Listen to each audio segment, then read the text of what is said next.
দলিলের সাথে মিলাইবেন, যদি মিলে আমল করবেন, যদি না মিলে ছুঁড়ে ফেলে দিবেন।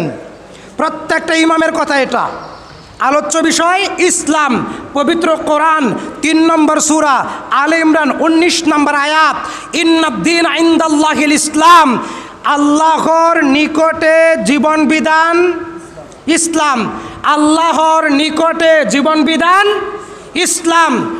মিশকাত, মুসলিম শরীফ, মুয়াত্তা মালিক, মিশকাতের 177 নম্বর হাদিস, আনাস বিন মালিক রাদিয়াল্লাহু তাআলা আনহু قال قال رسول الله صلى الله عليه وسلم تركت فيكم امرين لن تضلوا تمسكتم بهما كتاب الله وسنة رسوله। এক, ইসলামের উৎস দুইটা, এক পবিত্র কোরআন, 2 সহিহ হাদিস। ইজমা ইসলামের উৎস নয়, কিয়াস ইসলামের উৎস নয়, মাযহাব ইসলামের উৎস নয়, পীর ইসলামের উৎস নয়, জনপ্রিয়তা জনপ্রিয় বক্তা হকের মাপকাঠি নয়। হকের মাপকাঠি কোরআন, হকের মাপকাঠি হাদিস। কথা ক্লিয়ার? কথা ক্লিয়ার? বক্তব্যের বিষয় ইসলাম। আমার পূর্বে ভাই, ছোট ভাই শাহিন বলেছেন সুন্নাহর গুরুত্ব। সম্মানিত হাজিরিন, মিশকাত খণ্ড 1 অধ্যায় 2 রাসূল সাল্লাল্লাহু আলাইহি সাল্লাম বলছেন, আমি আমার উম্মতকে পিছন দিক থেকে টেনে ধরে রাখি জাহান্নাম থেকে বাঁচার জন্যে। আমি আমার উম্মতকে জাহান্নাম থেকে বাঁচানোর জন্যে পিছন দিক থেকে টেনে ধরে রাখি। আর আমার উম্মত জাহান্নামে যাওয়ার জন্যে উৎক্ষেপ, পাগল। আমার উম্মত জাহান্নামে যাওয়ার জন্যে পাগল। বেদাতি আলেম যা বলে, জনপ্রিয় বক্তা যা বলে, ওই খতিব যা বলে, ওই মুফতি যা বলে, ওই পীর সাহেব যা বলে, উম্মত তাই মানে। কোরআনে আছে কি নাই, হাদিসে আছে কি নাই, তা যাচাই করার প্রয়োজন নাই। হুজুর বলছে তাই ঠিক। আর নবী সাল্লাল্লাহু আলাইহি সাল্লাম বলছেন, আমার উম্মতকে জাহান্নাম থেকে বাঁচানোর জন্য পিছন দিক থেকে টেনে ধরি। টেনে কাকে? উম্মতকে। আলোচ্য বিষয় ইসলাম। কোরআন বলছে সূরা আলে ইমরান আয়াত 103, ওয়াতাসিমু বিহাবলিল্লাহি জামিআ ওয়ালা তাফাররাকু। আল্লাহ বলেন নাই চরমনাই যাও, জামাত ইসলামের সাথে যাও, আওয়ামী লীগের সাথে যাও, বিএনপির সাথে যাও, মাইজবান্ডার সাথে যাও, ফুরফুরার সাথে যাও, সারসিনার সাথে যাও, আট্রসির লগে যাও। এই কথা আল্লাহ বলেন নাই। আল্লাহ বলেন নবীর সাথে যাও, নবীর সাথে যাও। আর নবীকে দেখেছে, ঈমান এনেছে, ঈমানের উপর মৃত্যুবরণ করেছে, তাদেরকে বলা হয় সাহাবী। তাদের সাথে যাও। কোন দিকে যাও? কুনু বেনাইলাল জান্নাহ, জান্নাতের দিকে। বলেন সুবহানাল্লাহ। কথা বোঝা গেছে কিনা? যদি সুন্নতের সাথে সম্পর্ক হয় তাহলে নবীর সাথে সম্পর্ক হবে, নবীর সাথে সম্পর্ক হলে আল্লাহর সাথে সম্পর্ক হবে, আল্লাহর সাথে সম্পর্ক হলে জান্নাতে যাওয়া যাবে। কথা ক্লিয়ার? কথা ক্লিয়ার? জনপ্রিয় বক্তার সাথে সম্পর্ক হলে বেদাতি আমল করতে হবে। বেদাতি আমল করলে কুল্লু বেদাতিন দলালাহ, প্রত্যেকটা বেদাতি আলেম পথভ্রষ্ট, প্রত্যেকটা পথভ্রষ্ট আমল গুমরাহ, প্রত্যেকটা গুমরাহির আমল জাহান্নাম। শোনেন, সহিহ মুসলিমের হাদিস, 999 জন মানুষ জাহান্নামে যাবে। এইখানে অল্প সংখ্যক লোক দেখে ভয় পাওয়ার কোনো কারণ নাই, দুর্বল হওয়ার কোনো কারণ নাই, মন ভাঙ্গার কোনো কারণ নাই। 1000 লোক, একজন লোক জান্নাতি। এই হাদিস বলার পর একজন সাহাবী বললেন, আল্লাহর নবী আমার জন্য দোয়া করেন, আল্লাহ যেন আমার নাম জান্নাতের তালিকায় অন্তর্ভুক্ত করে। সুবহানাল্লাহ। আল্লাহর নবী দোয়া করলেন। এই হাদিসটা মুসলিমে 3বার বর্ণিত হয়েছে। তার পরের হাদিসে আরেকজন সাহাবী বললেন, আল্লাহর নবী আমার জন্য দোয়া করেন, আল্লাহ যেন আমার নাম জান্নাতের তালিকায় অন্তর্ভুক্ত করে। নবী বলছেন আল্লাহ জান্নাতের দরজা বন্ধ করে দিয়েছে। তাহলে এখানে কি আমরা গীতা পাঠ করি, বাইবেল পাঠ করি, ত্রিপিটক পাঠ করি, কোনো নাটক সিনেমা করি? এক শ্রেণীর মানুষ সর্বদাই আমাদের সমালোচনা করে। মাহফিল করতে তাকে তাদের অনুমতি লাগবে, মাহফিল করতে তাদের পরামর্শ লাগবে। সম্মানিত হাজিরিন, বলছিলাম ইসলাম সুন্নতের সাথে সম্পর্ক হলে রাসূলের সাথে হবে, রাসূলের সাথে হলে আল্লাহর সাথে হবে, আল্লাহর সাথে হলে জান্নাতে যাবে। সহিহ মুসলিমের একটা হাদিস শুনেন, তিনি বলেন, ইয়াকুন ফি আখিরিজ জামান দাজ্জালুনা ওয়া কাযযাবুনা ইয়াতুনাকুম মিনাল হাদিস বিমা লাম তাসমাউ ওয়া আনতুম ওয়াল আবাউকুম ফাইয়াকুম ওয়া ইয়াহুম লা ইউদিল্লুনাকুম ওয়া লা ইফতিনুনাকুম।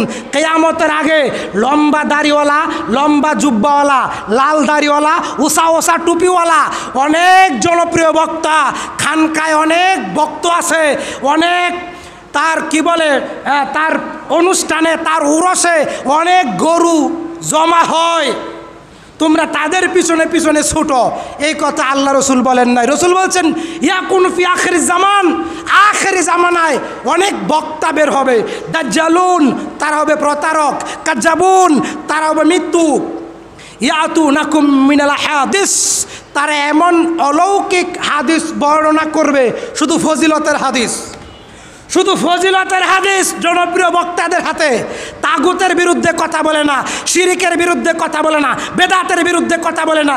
আমার শত শত বক্তব্য আছে, শুধু ইউটিউবে নাম তালিকে সার্চ দেন, চ্যাট জিটিপি সার্চ দেন, শামসুল ইসলাম কেমন মানুষ, তার বক্তব্য কেমন। চ্যাট জিটিপি AI আপনাকে পরামর্শ দিবে, তিনি সহি আকীদার সালাফি মানহাজের স্পষ্টভাষী বক্তা। সে বলবে না যে মানহাজ গোপনকারী বক্তা, সে না হালে হাদিস না হানাফি, না হালে হাদিস না হানাফি, এমন বক্তার বক্তব্য শোনা জায়েজ নাই।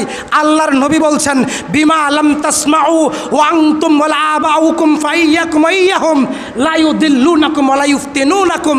কিয়ামতের আগে এমন বক্তা বের হবে রে ভাই, যেই বক্তার সুর থাকবে অনেক বেশি। 867 নম্বর হাদিস মুসলিম শরীফের। সুর দিয়ে কণ্ঠস্বর দিয়ে বক্তব্য করা উত্তম নয়, কণ্ঠস্বর দিয়ে বক্তব্য উত্তম নয়, কণ্ঠস্বর দিয়ে বক্তব্য উত্তম নয়। 2636 নম্বর হাদিস তিরমিজির। আল্লাহর নবী মাঝে মাঝে এমনভাবে বয়ান করতেন, সাহাবায়ে কেরাম কাঁদতেন। দেখেন আব্দুল খালেক শরীয়তপুরী কীভাবে বক্তব্য দেয়, একটা উদাহরণ দেখাইলাম। আল্লাহ রসুল বলেন তোমরা শেষ জামানায় কিয়ামতের আগে এমন বক্তার বক্তব্য শুনবে, এমন হাদিস শুনবে যা বলে নাই তোমার বাবা, যা শুনে নাই তোমার বাপদাদারা।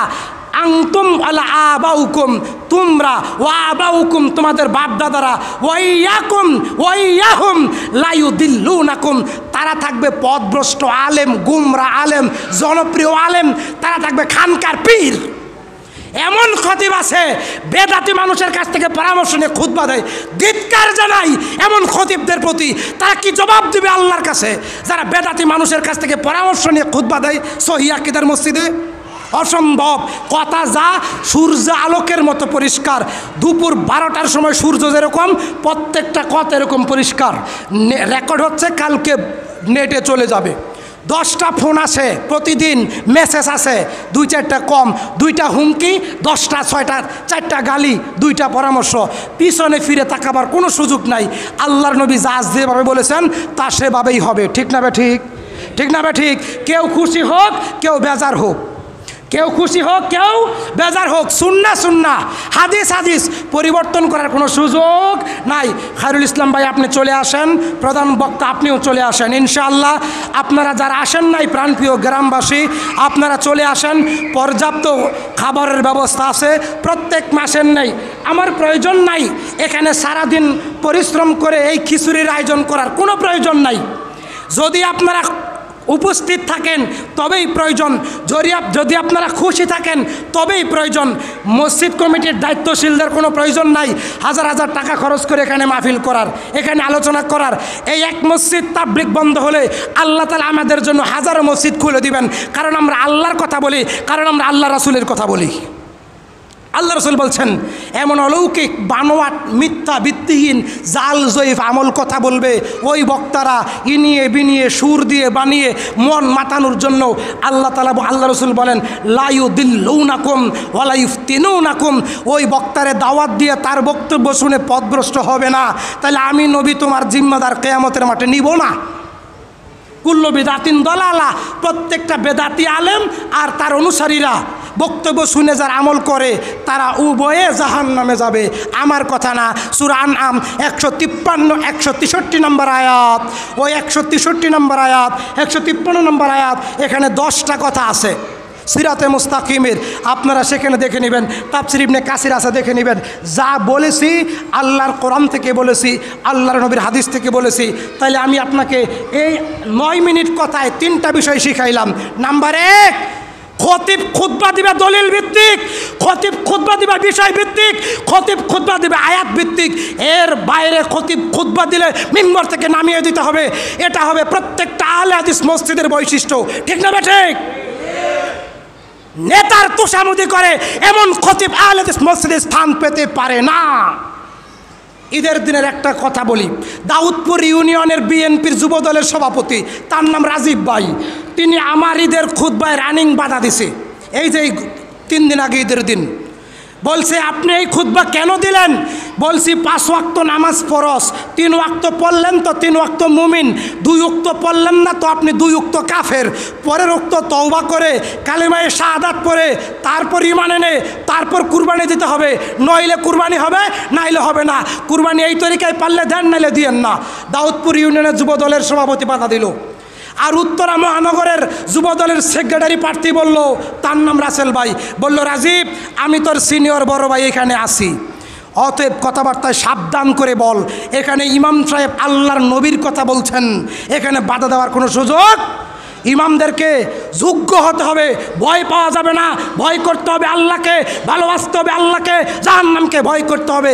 আর সমাজবাসীর উচিত খতিবকে পরামর্শ দেওয়া, সহযোগিতা করা, উৎসাহ দেওয়া, সাহস দেওয়া, বাধা দেওয়া না। যারা বাধা দেয় তারা আব্দুল্লাহ ইবনে উবাইয়ের মতো, তারা আবু জাহেলের মতো, তারা ওমর, তারা কার মতো? এরকম মুনাফিকদের মতো, তারা সামনে আসতে পারবে না। কাজে আমার খোলা কথা, যদি আপনারা চান তাহলে খিচুড়ির আয়োজন হবে, যদি না চান তাহলে খিচুড়ির আয়োজন হবে না। যদি চান আলোচনা হোক, তাহলে আমি আমার ব্যক্তিগতভাবে আমার বন্ধুদেরকে এনে আলোচনা করাই দিয়া, আমার পকেট থেকে টাকা দিয়া, আমার বাড়িতে খাওয়াই দিয়া কোরআনের আলোচনা হবে, হবে না? হবে না। আর যদি মনে করেন যে আমাদের এই তাবলিগ দরকার নাই, তাহলে আমার আলামিনের, মানিকের, আরও মঞ্চ, আরও যারা আছে সবার কারো কোনো দরকার নাই। আমরা সমালোচনার পাত্র হইতে আসি নাই, আমরা 2-4টা কথা আপনাকে শোনাইতে আসছি, এটা আমাদের দায়িত্ব বলে আমরা মনে করি, ঠিক না ঠিক? ঠিক না ঠিক? কাজেই যদি আপনারা চান যে আলোচনা শুনবেন, কোরআনের কথা শুনবেন, কোরআনের প্রসার হবে আর কোরআনের সুপারিশ লাভ করবেন কিয়ামতের দিন, তাহলে এই আলোচনা দরকার আছে না নাই? আছে না নাই? তাহলে আমরা আজকে ঘোষণা দিলাম, সমালোচনাকারীরা সমালোচনা করুক, আমরা কোরআনের দাওয়াত দিব ইনশাআল্লাহ। প্রত্যেক মাসের শেষ সপ্তাহ আপনারা পরামর্শ করে আমাদেরকে জানাই দিবেন। আমরা যোগ্য ইমাম সাহেব আছে, যোগ্য কমিটি আছে, জ্ঞানী গুণী বুদ্ধিজীবী সমাজবাসী আছে, পরামর্শ কইরা ইনশাআল্লাহ জানাই দিলে আমরা ব্যবস্থা করব। মনে রাখবেন, এটা রাজনৈতিক মঞ্চ না যে নেতাদের নাম দিতেই হবে বাধ্যতামূলক।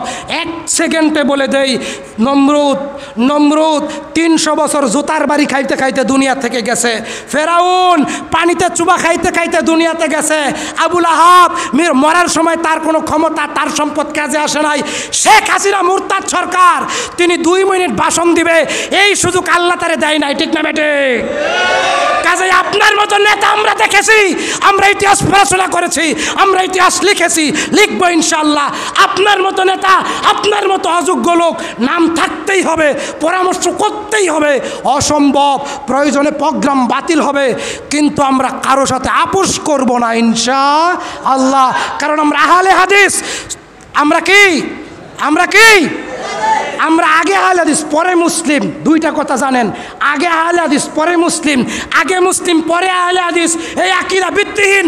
আগে আহলে হাদিস পরে মুসলিম, যাই মাজারত সিজদা দেয় হ্যাঁ মুসলিম, যাই কাদিয়ানি হ্যাঁ মুসলিম, ঠিক না ঠিক? এজন্য আগে আহলে হাদিস পরে মুসলিম। সূরা বানী ইসরাঈল আয়াত 71। যদি কোনো ভুল ত্রুটি হয়ে থাকে, কেউ কষ্ট পেয়ে থাকেন, আল্লাহর ওয়াস্তে মাফ করে দিবেন। বাপ দাদার কথা বলি নাই, আল্লাহ তার রাসূলের কথা বলছি। আল্লাহ তাআলা আমাদের প্রোগ্রামকে কবুল করুক, আমরা বলি আমিন।